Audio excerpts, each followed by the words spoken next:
Hey guys, welcome to the Colon with the Boys podcast. My name's Asen, and I'm here with my co-host Nathan.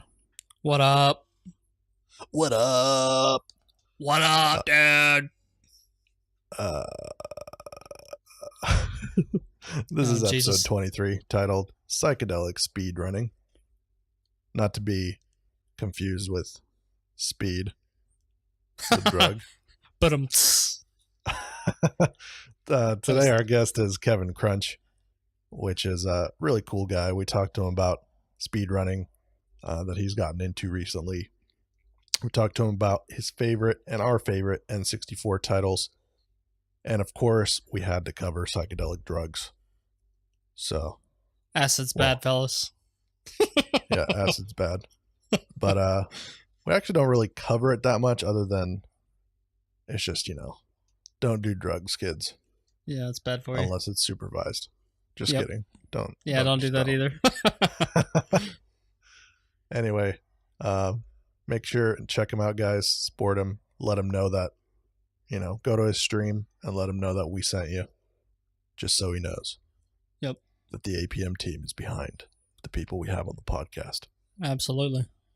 Anyway, sit back, relax, and don't do any speed. Yeah. I just wanna crack that door with that boys, yeah.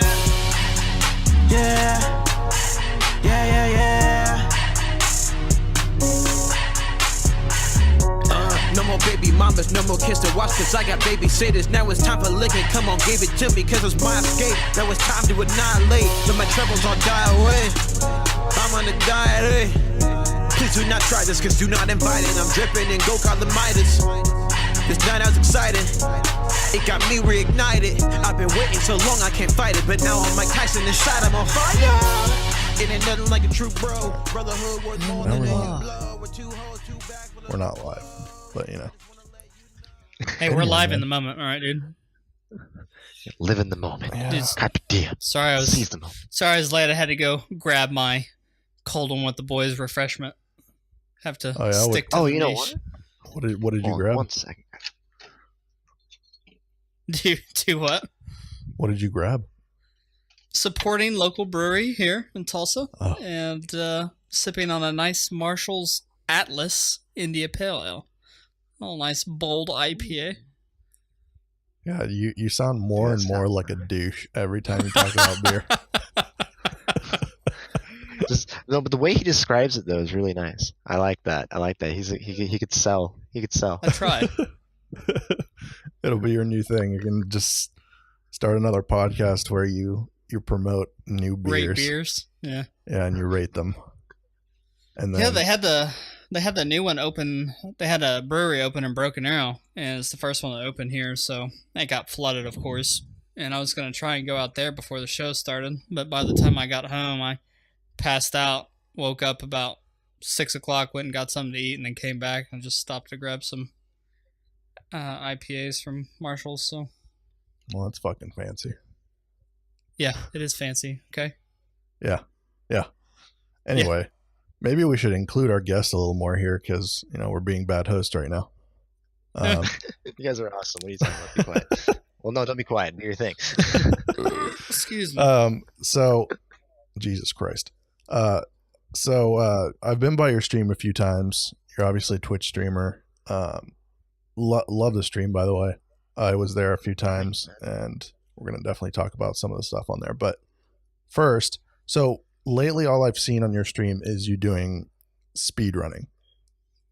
Oh, Now, is that speedrunner, huh? Yeah. is that like a regular thing? Yeah.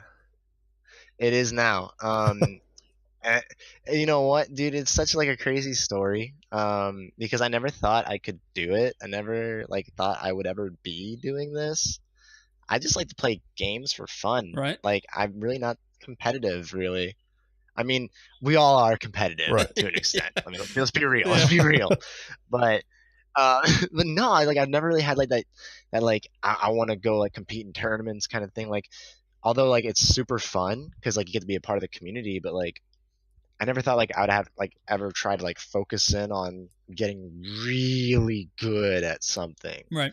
And dude, the community won my heart and just like inspired me and drove me to just like do my best. And now I'm like obsessed with this freaking game. I love it. Yeah, I mean, from what I've seen, the game that you're currently speedrunning is, well, you're not speedrunning it yet, but I guess you're practicing to speedrun it. Well, I'm technically, I mean, every day is practice.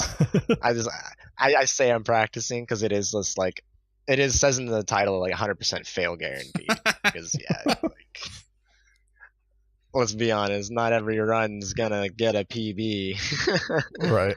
But yeah, it's a lot of practice. I mean, I technically am like setting personal bests, but yeah, I guess I'm not really an official speedrunner yet. I will not say I'm an official speedrunner until I get sub 20 in 16 star for Super Mario 64. I have no idea what that means. Yeah, me neither. Like, I can fill you in. I can go fill ahead, you go in. ahead. Yeah, please do. So like essentially, so there's different categories, which is I love speedrunning games because like, you know, like everybody can find their kind of niche. Mm-hmm. Like if you want to get like, you know, started, there's like a couple of recommendations you can do. Like for instance, I started with a 16 star category for Super Mario 64.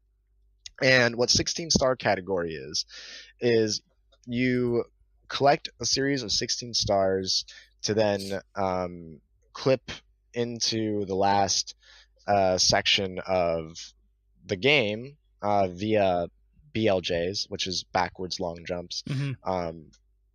And then once you're up there, it's fingers crossed and beat the game as fast as you can. So you need 16 stars to be able to do that. The reason why you need 16 is you technically need 15 to grab Mips, which is a bunny, to be able to clip through a door to get to a Bowser level, but you have to get a star to clear out the first level to be able to access Bowser. So that's why that's a 16 star category. Gotcha. And it's super easy to learn. And I will attest to that because I've learned it within like 2 days and have been grinding it nonstop. I learned the entire route in like 30 minutes watching somebody. I was like, so that's all I got to do? Cool, awesome. And then I just studied. It's super easy to learn, but damn near impossible to master. The people that get like the sub 20 times, that's when you're considered good. But like the people who get like sub 17. When you say sub 20, is that 20 minutes? It takes them 20 minutes to beat the game? Yes. Holy like shit. Sub 20 minutes. Dude, I've never beat a Super Mario game in my life. I've broken a few controllers playing them, though. That's for sure. Like I always... No, it'll happen, man. It'll happen. The controller broke me once, actually. So, like... No joke. I had no idea you could beat Super Mario 64 in that amount of time. Like, obviously you said there's some... faster, man. There obviously you said there's some clipping, so I'm guessing it's like a game-breaking kind of, like, gimmick to get further in the game. Is that right? Or yeah, there's so many tricks you can do because of how the game was developed, and because of that, there's different categories. Like I mentioned the 16 star category, you do the backwards long jump on the staircase to clip into like the last section of the game. Mm-hmm. That's one technique, is backwards long jumping, and that technique can be exploited, and it has been exploited a lot for other other categories, and these are like damn near perfect inputs, by the way, like damn near perfect inputs, and for these categories. Mm-hmm. And these categories are 0 and 1 star, and this is where you get like 6 minutes and 45 second runs. Jesus. Holy shit. And like 7-minute runs where you don't even need a star. But then there's the 1 star, so it like takes like maybe like 12 minutes. But like we're talking about the best of the best, and these are like just some of like the moves you can do because of how the game was developed, because of the exploitations we found. So like for instance, there's no cap. There's no speed cap for how fast Mario goes backwards. Huh. So if you can develop the speed to go backwards and abuse that, you can do so much. There's actually a clip that I have. I even put it on my Instagram where I even exploit that idea. Because I saw Drozdowski. Big shout out to Drozdowski, amazing speedrunner. I saw him do that just as a joke, and I thought I might as well try it, and I did it. And essentially what I did is I just backwards long jumped to try to skip like 1/7 of a segment of a level, just to get there faster, and also just for the memes. Yeah, just for the memes. Do it for the memes, boys. The run was dead, man. Might as well. Yeah, I've actually seen that a lot in speed running games. Like I know I've seen a Legend of Zelda speed run, and the entire Ocarina of Time, by the way, and the entire time the guy's going backwards because it's faster going backwards than just running forwards. It saves you time. Yeah, I mean that's what you have to do with speed runs.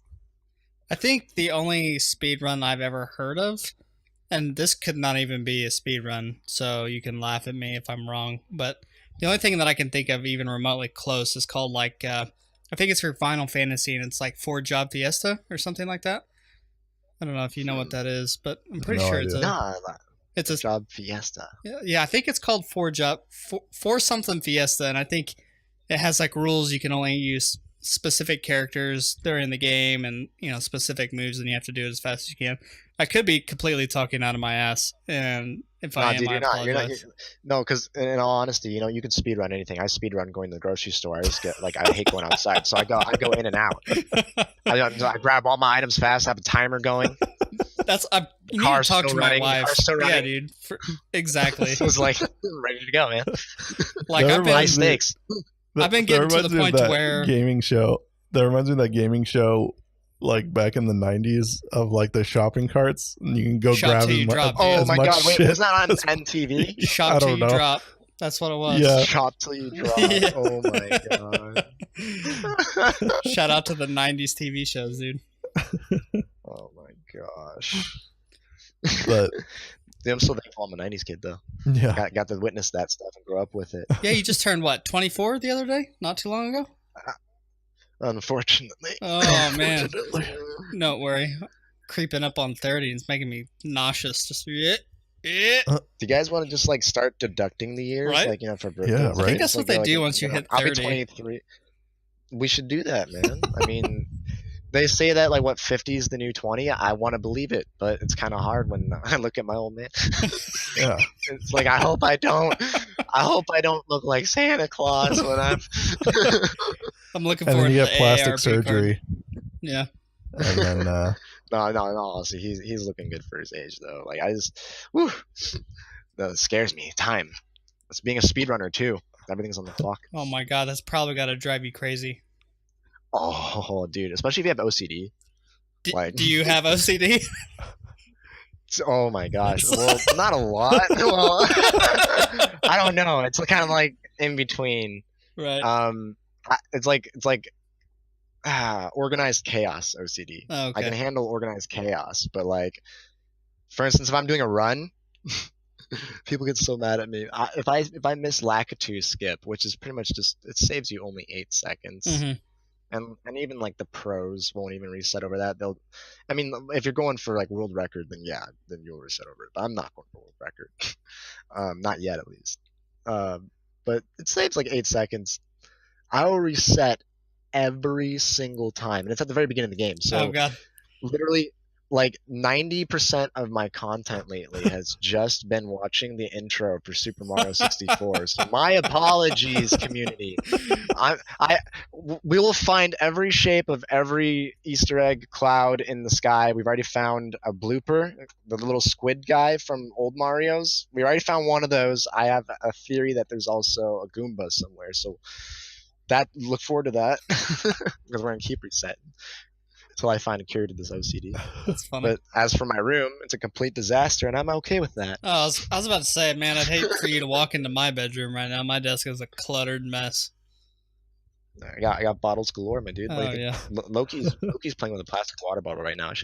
Here you go. No more of that. I have 3 water bottles on my desk right now. 4. One's on the floor.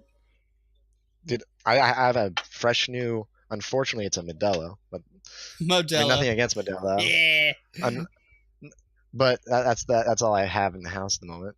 That's about the only beverage on my desk at the moment, thankfully. I don't know. But I have about 7 water bottles at my feet. Hell I yeah, can make dude. him go crunch. I've always thought to get a trash can to put in my room. And the one time I did get a trash can for my room, it ended up being my footstool under my desk. So, you know how that No, turned dude. out. You know what? Living in Southern California, I don't know whether I should keep my trash can or not, because here's the thing. Right now it's summer. It's really hot, Right. and I like to have a trash can because I'm a lazy ass bastard. I don't like to Dude, do we all anything. are. It's all good. I hardly raise my fingers when I play games. Like I'm using a controller. We're gamers, dude. We get So it. so having the trash can is an awesome luxury, but not in Southern California. Because along with the trash can comes an army of ants. Oh, man, yeah. And every morning I'll wake up and be like, wow, something's tickling. I look down and I just see, just like the trash can's black. So like at first I'm like, all right, it looks fine. But then I notice it's moving. I'm like, oh, Oh man, that's not right. that's not good. I don't remember bedazzling this shit. All right, so back to the actual speed running of Mario 64. Do you have like what's your best time, or are you just in a practice mode right now? Have you tried doing like a full run to see how long it would take you? I've done a good number of full runs. Right now I'm at 20 minutes and 27 seconds. Oh wow, so you're close to the sub 20.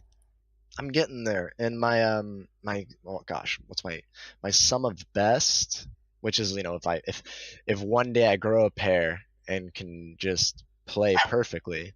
Yeah, Loki, I agree.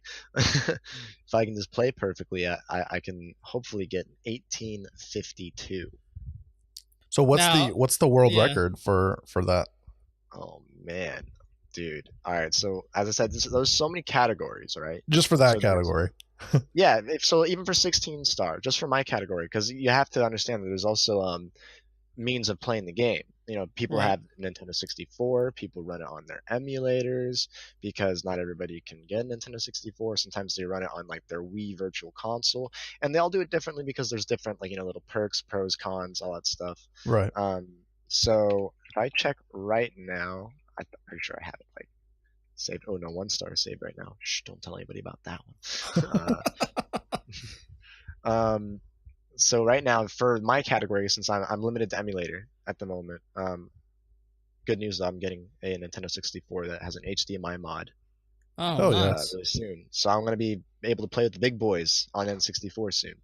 But right now for my category, 8 days ago, the world record was newly established, or recently established, to be 15 minutes and 54 seconds for 16-star category. Holy shit. Wow. Yeah, That's 3 whole minutes less than my sum of best. And that's, I would imagine, from your opinion, that's like completely perfect play the whole time, almost. It should be. I've not seen that video actually, because the last video I saw was Squirrel. Squirrel came out of the blue like 1 month ago. Mm-hmm. It was just like, hey guys. Hey guys. Check out my 15-minute, 58-second run. And everybody lost their shit. I lost my shit. I was like, no way. And there were like little minor flaws that, like, if you did not know what was happening, you can never even see. You never even notice. You'd be like, oh, well, he's doing it perfect. But like, just these little tiny things that he just didn't do.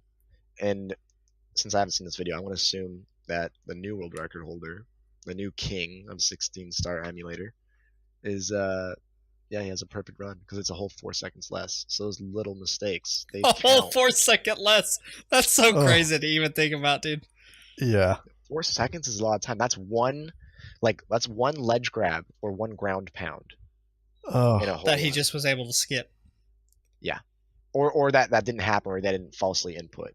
Right. Wow.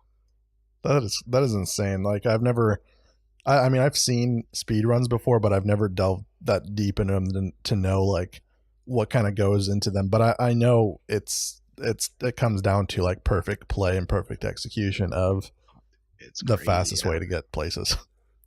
Dude, and some of the runners out there, man, I'll watch them and they'll be doing actual perfect runs, and they'll get like their goals, And as they're about to get like their best, like, you know, the best of some of best, like a really new time, right before they say it, they're like, that was shit. It's such an interesting mindset. Yeah. Because I'll find myself thinking, it's like, I'm trash. Oh, look at that, a gold. Wait a minute. I did that better? Thought that was garbage. Yeah. It's so weird. It's like, oh man, I can't even like I don't even think I can even construct a proper sentence to completely elaborate the kind of mindset that goes into world record titles and world record play. Like world record level play takes so much, man. It takes a real freaking like monster to do that. Well, I mean, I think it takes practice just like anything else. So, I mean, I'm excited to see, you know, you get closer and closer to that goal, you know, get to sub 20 first and then, you know, keep going at it. I'm not sure how long you plan to keep going with Mario 64 or if you plan to try to speed run a different game. Like, no, I'm sticking with Mario for at least until I'm number 1. Hell yeah. Hell yeah. Well, there you go. He's going to be number 1 here pretty soon. That's the way to be. That doesn't mean I'm not going to explore other games, but like Mario's always going to be there. Always. Like Mario the game itself was like Super Mario 64 was one of the first games I ever played along with Mario Kart and Ocarina of Time and Majora's Mask, along with the other Mario games. And it's been there for me along with Ocarina of Time and Majora's Mask because Zelda, like those games, all 3 of them. All 3 of those games like just been there for me throughout like every like dark and shining moment of my life. And I don't think I'm ever going to let them go ever. And like even recently with my my community, you know, times were getting dark where things were getting really slow. I didn't know what to do. I wasn't playing Mario at the time. I was playing like all the games that people quote unquote wanted to see, and I just thought, wow, man, I want to go back to my roots. I want to play something that I want to play, and then, so I saw people doing Super Mario 64, and I saw this new route and new way of looking at the games, a new fresh approach, which made it even more exciting. It was like, oh my god, I'm a kid again. Like, oh, look at this! I've never seen this shit before, and I got all excited, all amped up, and geared out on it, dude. I fell in love with it again, and like I don't think I'm ever going to let it go. I don't think I'm ever going to stop, at least until I'm number 1, or until my body completely gives out and I just like have to play with my tongue. Well, we'll do what we can. I'll give you my hands. You can use my hands. Yeah, they can do like hand transplant nowadays, so, you know. Yeah, dude, just take my left one. That's the one I'm having trouble with right now. Here we go. Great minds think alike, dude. Dude, thank you. I appreciate the offer. Let me, before we either push past this or move on, I have to ask all 3 of us what our favorite N64 game was. Oh, you can go ahead and start. I mean, mine was 007. James Bond. That's a good one. That's a good one. That's a really good one. Yeah. It's about as good as it gets right there. Man, I have so many that I'm thinking of right now that I don't know if I can choose one specifically. Let me try and guess. Let me try and take a guess. I think it's gonna be Perfect Dark. That's one of the ones I thought of. Okay. But I mean, it's between like Perfect Dark, Ocarina of Time, or Super Smash Brothers, the original Super Smash 64. Yeah. So I think it's between those 3 right there. Those are really good 3. And also 007. I'm like, man, I loved all those games. GoldenEye, dude. It was the shit. Yeah, I love GoldenEye, but I felt like Perfect Dark was a better version of GoldenEye. Yeah, it's too sci-fi, though. I felt like Perfect Dark was a little blocky, while GoldenEye was like very slim and slender and felt more sexy. Yeah, in a way. Day, for sure. I think like the thing that kind of put Perfect Dark over the top for me as like my number 1 like FPS at the time is just because I'm a co-op player. I do enjoy PvP, but you know, when you have a bunch of friends over, you want to work together. You don't necessarily want to fight each other all the time. So I love co-op games in that sense, and I loved Perfect Dark because you could play co-op against bots. It was like the very first FPS ever that came out where there was bots. Yeah. And you could actually play like a team deathmatch against bots. And I don't know, I thought that was a lot of fun to do with friends at the time. But very, very, very arcadey. I liked it. It had that, like, you know, where if you wanted to go down to the movie theater, just go play games with your friends. You can actually just do it at home and not get mad at each other for playing Mario Party.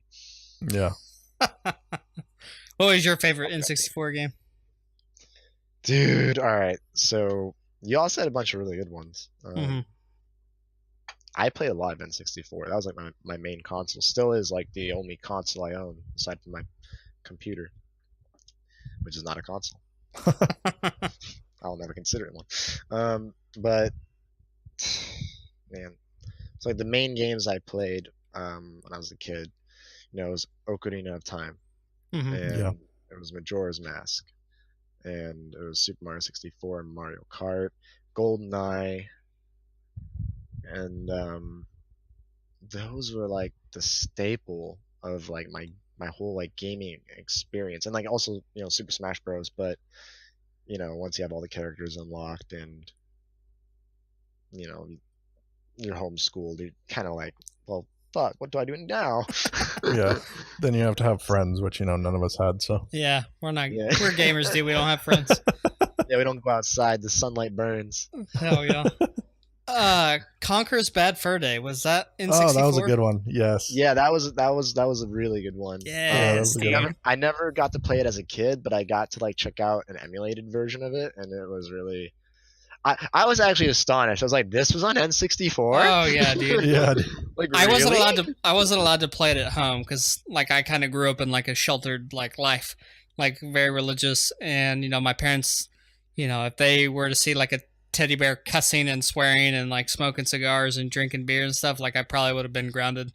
So I didn't get to play it at home, but I had friends that had it, and I remember playing it at my friend's house. So that was a lot of fun. Yeah, I thought it was like, you know, this innocent game. I knew nothing of it, and then I played through it a little bit. Like you're getting drunk in the game. Then there's this part where you're talking to this like sunflower, and the sunflower has like huge tits, and you're just like, what? What the fuck? What is this? What is? And they're like out. They're not covered. They're just there. Dude, that was like the Breaking Bad of N64 games. Yeah, like dude, it was just. I was astonished. Like as a kid, just like going into N64 with a kid mentality. Yeah. Like thinking, yeah, like what if I played this when I was a kid? what if one day I was like, Dad, instead of Ocarina of Time, can I get Conquered? Yeah.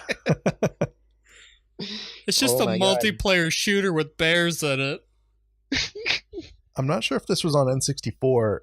It might have been Sega Dreamcast, but I don't remember the name of this game. But there was this game kind of like, have you guys ever played like Twisted Metal? Oh, I love that game. So it's like a game like that where in Twisted Metal, you basically have a vehicle with different kinds of guns and powers, and you go around and you destroy the other people with their vehicles. So this game that I'm talking about is kind of like that, except you're a toy and you race through like all the levels are like rooms in a house. And you kind of go around and you try to like shoot down other toy planes and shit like that with your friends. I don't remember what it's called, but was it a racing game? It had races in it, but it wasn't strictly a racing game. I don't know if it was on N64, but I really enjoyed that game. Yeah, I don't remember. I have like a bunch of like pictures in my head, just like possible like game cartridges that it might be. I think I know what you're talking about. Like the box, like all the different boxes, just popping in my head right now. It might have been on. I don't think it was on Dreamcast. It is called Toy Commander. Toy Commander? Yeah. Nope. Beats me, dude. I had an N64, and then from an N64 I went to GameCube. And GameCube I went to. So I have no idea. You know what's funny? When I saw this game, is this with like the green guys? I think like the army men? Yeah. Yeah. I think so. I thought it was a spoof of Toy Story, and that's why I think I never bought it. Because at Army the Man time, was so good. at the time, I was an N64 elitist, man. I was like, nah, man, Toy Story 2 all the way. I'm not going back on my shit. And then I saw, what was it, Psycho Circus for Kiss, and I was like, I'm sold. I remember the Army Men game, and it was called like Sarge's Heroes or something, and I believe that was the N64 version. Yeah, I And remember you that game. played the little plastic army men and shot each other. I never got that one. I need to check that one out. Now that I'm getting my new N64, I got to get like my list together of the games I'm missing. Yep. I got to go through my like storage and find all the games I actually have, which is gonna be a lot of work. It's a lot of games. Gotta make sure they also work. Oh yeah, no, we have to test them all. Would you say that your number one is probably like Ocarina of Time or Mario 64? I would say my number one game of all time on N64 is going to be Ocarina of Time. Yeah, that's a good one. I think that's one for a lot of people though. Like I think that was just like the staple game of that console. I think. Yeah, it was open world. You just got to explore as a kid, and all the beautiful colors, and it was very real. It was a very real, like it was not watered down at all. The game was not watered down. Except in the water temple, it's pretty watered down. No, they should have actually watered that shit down. Fuck that level. But no, like the game actually like has like blood in it. It has like really scary monsters. Like there's even a scene if you go like behind the alleyways of Hyrule, like the market area, right after Zelda leaves, running away from Ganondorf. There's a soldier that dies right in front of you when you talk to him. Oh, it's shit. a really crazy like game. Like it was so real. Like it really it teaches you so much. Like as a kid, I feel like Ocarina of Time alone taught me more than school could ever teach me. It taught me critical thinking. It taught me, but I'm serious. I completely agree with you. Yeah. It taught me how to read. It taught me critical thinking. It taught me puzzle solving. It taught me, the value of life and death. I mean, because fuck, if you died, you lost everything. Well, no, you don't really lose everything, but in a temple, it's pretty shitty. That's how I did it. It's like, no, I'm not. I don't want to go all the way back over there and try to find where I was. Remember what key I need. I'm just gonna reset. But it's taught me so much. It also taught me like a lot of like morals. The game actually has morals. Yeah, it does. You learn a lot. Like you're pretty much an errand boy, but it rewards you. So it shows you that if you work hard, life pays you back. Dude, we're getting into some critical thinking of a video game right here. I'm kind of like for sure falling into it. I like that game was everything, man. I think honestly, if there's ever a day, well, hopefully like 10 years from now, hopefully no less than 10 years, if I ever have kids, they're playing that game. Yeah. They're playing that game. Yeah, I mean, like any Legend of Zelda game, I think they're great to play through at least once, just because like just the puzzle solving alone of the temples and whatever obstacles come your way in those games is like it's its own IQ test. Yeah, pretty much. It really is. And you know what? And what do I really like about that kind of game, and something that you don't really see in games nowadays? I mean, I might sound like an old fart by now, but something really interesting about the Zelda games from back in those days that you don't find in games now is it really teaches you value. Like it makes you, God, I don't know where I'm going with this. It really makes you. I had a very good point, and I literally just lost it because my dog was chewing on my water bottle. I was like, for the fucking umpteenth time, why? No, but the game that a lot of games nowadays just don't have is a lot of teaching properties of just like thinking on your own feet. Right. Yeah. just getting through it and going like just biting the bullet and going through the entire thing. Nowadays games are just like they're mindless. You don't have to think on your feet anymore. You just shoot. Mm-hmm. Yeah, I mean, I think I don't know if I agree 100% just because I do think they have a lot of those qualities, but they're not the same. It's definitely teaching you other skills. Like for example, in an FPS game, it definitely teaches you, hand-eye coordination and reaction speed and strategy. Like if you're playing something like PUBG with friends, you have to have a certain amount of strategy if you actually want to win. Which you have none at all, you solo player. Or unless you're Shroud and you can just one tap. Yeah, or you're just Shroud and you're that good. But what I'm saying is like that it still teaches you something. Now, something like Ocarina of Time or Legend of Zelda games, it's a lot more puzzle solving, so you're doing a lot more like mental work of like working your brain to figure something out. Oh, that was actually it. Thank you. The games back then were a lot more stimulating than they are now. That's what I wanted to say. Like they're a lot more mentally stimulating. I can kind of agree with that. Then again, I haven't owned a Nintendo system since GameCube, and I think Nintendo games have always kind of been that way more so than other games. They're a lot more about puzzle solving and doing stuff like that. So that may be true, but that's just because I haven't played the newer Nintendo games, even though I do plan to get a Switch. But I think even in the new Legend of Zelda, like Breath of the Wild and Mario Odyssey, I'm sure those are just as complex as those older games. I think Nintendo just has that down. Yeah, and I think they pioneered that for sure. Yeah. And I wish like I'd see a lot more companies kind of like acknowledge that, like maybe implement it a little more. Just that whole stimulation, that whole like learn something new and make it adventurous and fun. And keep it like really, really, really captivating. Like something just about the color alone, like even just the color scheme.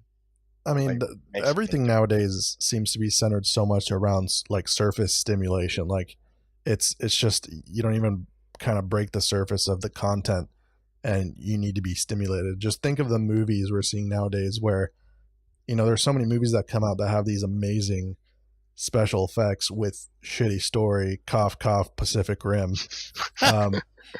Like they're like these great CGI spectacles, and then they have like a shit story, and it doesn't get you engaged, and people still go there and enjoy the shit out of the movie. And I don't understand that. I like the deep meaning of movies. So like I still go to movies and expect it to move me in some way. On a deeper level. You like The Notebook, don't you? No. Okay, hold on a second. I'm not a fan of those type of movies, but The Notebook I think is a good movie in the sense of, it does what it needs to do. I've never seen it. Of the genre. I was just fucking throwing some shit at you, dude. I know. But I don't think I could ever sit through it. Yeah, but if something like, V for Vendetta, or even The Watchmen, like those are the types of superhero movies that I enjoy the most because they're so much on a deeper level than like Avengers. Even though I do enjoy the Avengers, it's just not as like mentally stimulating. You just go there and watch it and enjoy it, and I can have appreciation for stuff like that. It's just different. Yeah, it's a completely different kind of like entertainment. Like. Right. It's filling the need for a certain demographic, and that's awesome. I'm all for the brain dead shit, dude. I get enough mental stimulation while I'm at work, so when I come home, I just need brain dead activity, something I can do like while I'm staring at my feet at the same time, because gaming for me is a way for me to unwind, and it it gets me to forget about the rest of the day, all the stuff I had to deal with. And I can kind of go into my own world. I don't need something that's mentally... Well, I don't know. I play World of Warcraft a lot, and some of that is mentally stimulating. Like, you have to think fast on your feet, but... WoW grind is pretty nutty. Yeah, always having to learn, like, new adaptions, like, even just the economy, how that works, if you want to be grinding that for gold. Yep. Yeah. Oh, my God, dude. Dude, I tried to learn Arms Warrior. For WoW. During for Legion? my during Legion. Yeah. To this day, I still don't know what the fuck I was thinking. I'll never touch it again. Yeah. If I come back, I'm coming back as a lock, dude. I'm gonna do it right. But oh yeah, my man, god! Mad respect to the warriors out there. That is one skill cap that I can never get past. God. You got to macro this, macro that, slam your face on the keyboard, and hopefully you get the kill. That's and what I you do, man. Face roll, baby. Nice. Just face roll, man. Oh. But yeah, to kind of go back to like you as a streamer. So I did a little bit of research on you. I creeped up on you, and shit. I saw that you used to be a YouTube streamer. You used to stream there. And you used to put up a lot of content. I know you still put up content there, but it's like Twitch is your new big thing that you pay attention to the most. So what kind of spurred that switch from YouTube to Twitch? Oh man. Well, a lot was going on at the time. When I made my YouTube channel and I uploaded my first video was around the same time that the adpocalypse hit on YouTube. Oh, okay. Nice. Yeah, so that was perfect timing for me to start. So even with that in mind, I kept going and I started making content. I started making videos try to be very PewDiePie-esque, Jacksepticeye, Markiplier inspired. Right. Stick to my roots and just try to do what I wanted to do and put up the entertainment I wanted to put out. And so I was making Left 4 Dead videos, and I had an editor, really awesome guy. His name was Lisp, and he helped me put together my channel and showed me how to edit my videos. And then he eventually had to go because he had to go do his own life stuff. Right. And so around the time of my Outlast series, I was then making all my videos 100% myself, 100%. And that was really fun. I felt wow, I can do this. I'm getting a video out every other day. I'm on good schedule. I'm killing it. If I can just keep this up, it'll be awesome. But it's a lot of work, and I didn't expect that because I also have life happening too, which I have to keep being reminded of. So, I couldn't keep making the videos, so I thought, well, what's another way I can get content out? I'll start live streaming. So I started live streaming on YouTube. And then I noticed something was happening. I was gaining a lot more followers live streaming on YouTube, which was awesome. But unfortunately, all the videos that I had spent hours editing, putting my heart and soul into, like my Outlast series, they were getting buried underneath the YouTube live streams because I'd never categorized my stuff. It was just uploads. Yeah. So I'd have to start categorizing, but it still got buried on notifications and nobody would even watch the videos. It just kept getting buried. So I had to make a decision to isolate my content. Yeah. And so I thought I'll start dual streaming on YouTube and Twitch. I'll check Twitch out and give it a shot since everybody's telling me about it and everybody's telling me I should just do it. And immediately I fell in love with Twitch. The community was amazing. I find the Twitch community to be a lot more keyboard oriented, a lot more keyboard educated, and a lot more well mannered, and they practice more proper etiquette than the YouTube community. Because YouTube's more I feel bad for YouTube community. Yeah, YouTube must be fucking horrible. Twitch community is fucking terrible, dude. Dude, well, I mean, Twitch community has you got a couple bad eggs. You got a lot of bad eggs. You got a lot of scary eggs, but they're intelligent eggs. I guess.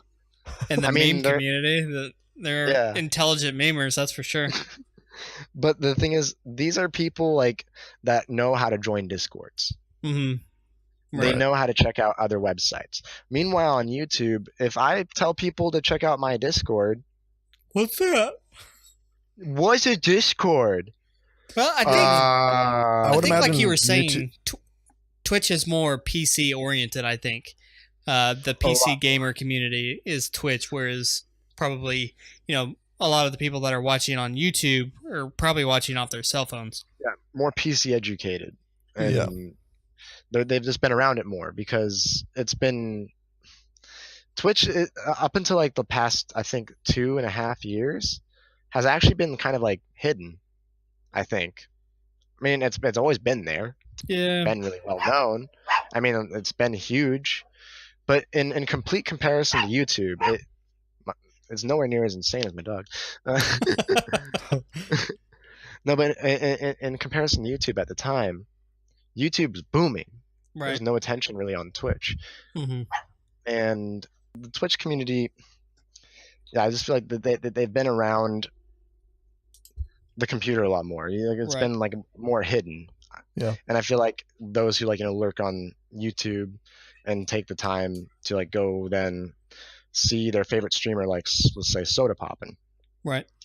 And they go and say, wow, I like his YouTube content. It seems really funny and he's doing something interesting, but I don't see him. Where is he doing that? And he has a link there. But for those who take the time to actually click on it and then learn and stuff, that's really, really, really, really cool. And they've been doing that for a long time. But there hasn't really been a lot of acknowledgement towards Twitch until like Amazon Prime's been like pushing it. Like now even like at my boxes, it even says Twitch Prime on the box. Yeah, it's like, sure. Dope, dude. That's free advertisement. Yeah, free advertisement. So it's really blowing up. And I definitely made the acknowledgement of that, and that's why I'm just focused on Twitch now. And I love the Twitch community. I love YouTube community too. Like, don't get me wrong, like YouTube community, that's where I started. That's my roots. That's my love. That's like everything to me. But the Twitch community, I find they're a lot more active. They're a lot more active. A lot more active. They're there in the moment, and they're there later too. Yeah, I mean, I think the whole thing is, Twitch, it's the whole platform is about streaming and communities and, watching your favorite streamers, following them, blah, blah, blah. YouTube has that, but they're also mainly a video oriented platform. Yeah, like you put videos up. So, I mean, I could definitely understand Twitch being a better platform for live streaming just solely because of that. I mean, who knows how often people actually come back to watch your live streams on YouTube compared to Twitch. So I think it's definitely the better platform. Now, of course, now there's Mixer, which is a whole other debate. Oh, but man, Mixer's pretty cool though. I have to hand it to Mixer. Mixer's really cool. Yeah. We've looked into it and it looks really good. So who knows what's in the future for Mixer or Twitch. But so on your stream, I did want to bring this up on the podcast. Your stream, I think it's something you do when you get raided, but you do this like psychedelic video, like I need to be on ecstasy or DMT to fully experience what you're doing there. So like, talk about that a little bit. What is that all about? So that's called. So what that is, that's called a Crunchiva. Crunchiva. Yeah, Crunchiva, and the idea really like it spawned from my friend Adamisk, another really, really awesome streamer. Big shout out to him because without him we would not have a Crunchiva at all. Nice. Period. All right. So he, at the time when I met him after TwitchCon, well, I met him at TwitchCon, but then got to know him after. He was doing something called the Shiva. And the Shiva was pretty much like exactly what you see, but a lot more intricate, a lot more well performed, and just a completely different effect. But it was the same idea essentially, and that completely blew my mind away. And so I knew that I had to have him come on my stream and have him be a guest eventually. And then one day, I had the opportunity to do a 24-hour extra life live stream, and I invited him on over to do it with me because I thought he was such a cool guy, and like I wanted like to show him like hey, like this is what I'm doing, and can you help me? like can you show me the ropes? Like maybe like take me under your wing. And he actually like took all the time to like get to know me as a person. We became really good friends, and like he showed me and taught me so much. He like came over late at night, and like we spent all night on my computer. He was helping me set up the new Crunchiva that we called it, because it was a mixture of KevinKrunch and Adamus Shiva. And we had this new thing, and it was awesome. I couldn't believe we had it for the stream, and it was a major hit. But he immediately recognized that I should then take the what do you call it, the initiation or initiative. I should take the initiative and go ahead and reamp it, do my own thing. And so I did. I kind of took all his teachings, all of his inspiration, and completely got rid of the old Shiva. I completely got rid of my old Crunch Shiva, and he got rid of his. He got rid of it, and he called it the Hydra, and he completely changed it, made it way better. And that inspired me to make mine way better. So I deleted the file that I had that we set up on my OBS to do it, or not the file, sorry, the scene, because it's all done. Okay. Yeah. Right. I deleted the scene, and then I was like, all right, I'm gonna figure this out on my own. I'm gonna get the same effect, but I'm gonna make it my own.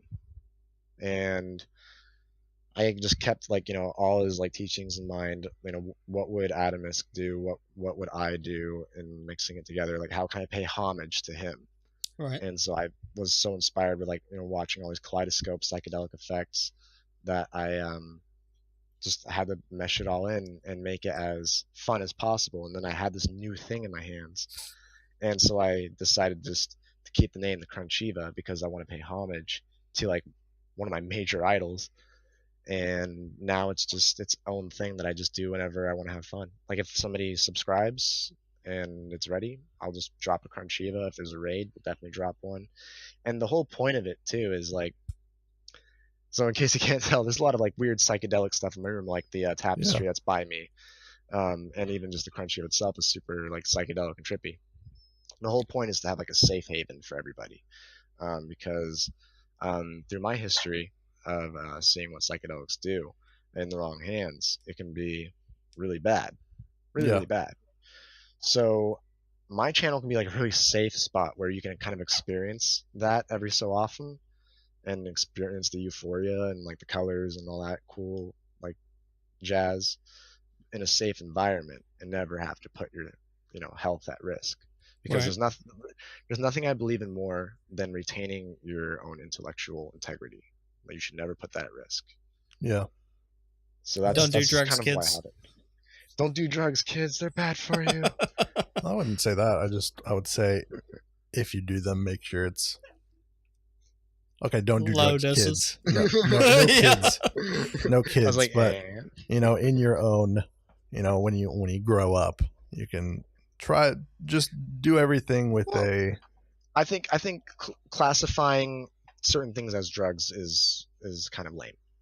I think certain things should be known as tools. A lot of psychedelics are actual tools. Yeah, I can agree with that. And like just like any any like saw, operated saw or operated tool, in the wrong hands, it can be very dangerous to you and those around you. Mm-hmm. That's actually a really good analogy. I like that.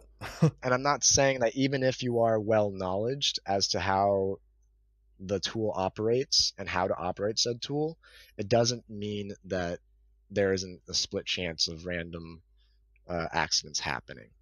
Right. Because accidents happen all the time. There's always going to be a risk, no matter what. Shit, I could be Donnie Darko'd right now. The plane engine could just ruin this whole interview right now, and we can blow up and go viral. But there's always going to be a risk with every little thing. So I'd always say certain psychedelics are definite tools, and other ones are definite drugs that you should stay away from because they're just really, really, really bad. Yeah, that's really well said. Keep that in mind. Every time we talk about psychedelics, like this story always pops up in my mind, and I'll probably never forget it.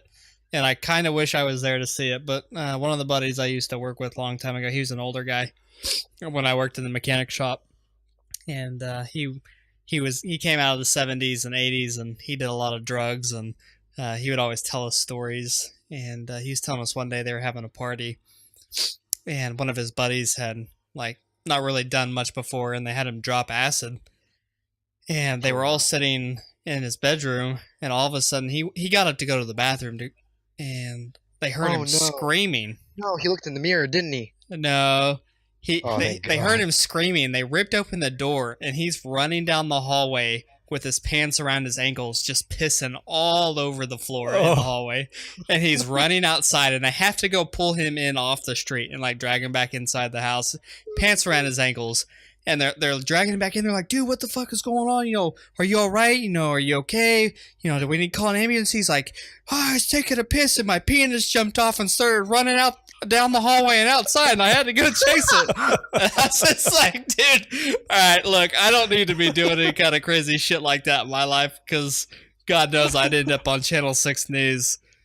Oh my God, the poor guy. What a fucking trip. My God, He'd tell us stories like, I can't, I don't even remember all the stuff they use, but he's like, we got to where like somebody would talk and like I would see the words like coming out of their mouth and stuff. I was like, dude, yeah, I don't need to ever experience that kind of stuff. I can barely handle life as it is. That's a whole new level of crazy, man. Yeah, I'm not even trying to go down there. All right, man. Well, we've already blown through an hour, so I'm going to kind of go into our random thought of the day segment to start closing out the show here. So my random thought actually has kind of to do with what we were talking about at the beginning with speed running. In your opinion, what do you think makes a good speed running game? Like what's the recipe to make a good speed running game? Less RNG. Yeah, I mean that makes sense. For sure. That's a good answer. I didn't think of that. You have to memorize the whole fucking game, I guess. I'd rather have a game that I know a proper path and movement is going to be consistent, and where the only faults are going to be my own, instead of losing an hour to bad RNG because Dompe doesn't want to give me my piece of heart. Yeah, I mean, I could see that. Yeah, it's a nightmare, man. Fuck RNG. In the middle of a Super Mario 16-star run, there's one moment in Hazy Maze Caves where there's random RNG with boulders coming down. Every time, I swear it might just be me. It might just be me. I think it is just me, but every time I'm getting on like a really like what I believe is going to be my next like personal best run, I'm about to like make some major improvements, I get the worst boulder RNG in Hazy Maze Caves, because those things will just come crashing down, and they usually crash down on the right side, which is awesome because the path takes you on the left side safe. You can even dodge around it a little bit, but I swear to God, those fuckers have it out for me. Oh man, yeah, that's a good answer though. Less RNG. I mean, that's all I can think of. Like a good speedrunning game, maybe have some exploits that people can look into. Because one thing about speedrunning, there is stuff like Ocarina of Time that are really long speed runs. And I've seen like rage videos of people like being like 14 hours into a speed run and then messing up somewhere, and they just like reset and they rage. Oh, no, dude. I don't know how they do it, man. Props to you guys. I could never do speedrunning. Yeah, I don't think I could either. I don't have the patience. That's why I do 16-star, man. It's only like 20 minutes. Right. I think that's another key to get more people into speed running. I think the best thing would be like shorter speed runs, like shorter games, or start them off easy before you throw them in like the 100% Ocarina of Time glitch everywhere, break their game and break their childhood speedrun. I remember the first time I saw an Ocarina of Time speedrun, literally I had to I turned off my computer. I didn't even exit the browser. I just turned off the computer. My whole childhood just fucking broken and torn apart before my very own eyes. I couldn't handle it. I've beaten that game over 300 times, and not once I've ever used a bomb to float up into the middle of nowhere to get this random piece of heart. I don't get it. Well, spoilers. I didn't know you could do that, right? You just ruined my existence. It's okay. You can find solidarity over in the SM64 community. We got you. Okay. All right, Kevin. Well, I had a lot of fun, man. I hope you did as well. Oh man, I had a blast. Thank you guys so much again for like having me and inviting me. This is really cool. I really appreciate and like respect what you guys do. It's really amazing and really helpful for like all communities, and it's just inspiring and awesome. I really appreciate you guys. Not a problem, buddy. It was a lot of fun. Yeah, for sure.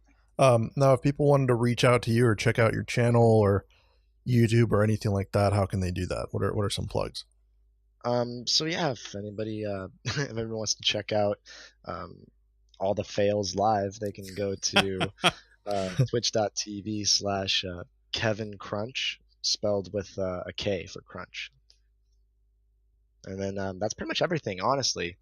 Even my YouTube, KevinKrunch, and then Instagram, KevinKrunch, and they can find me. Yeah. Oh, there you go. Oh yeah. All right. Awesome. Again, guys, thank you so much.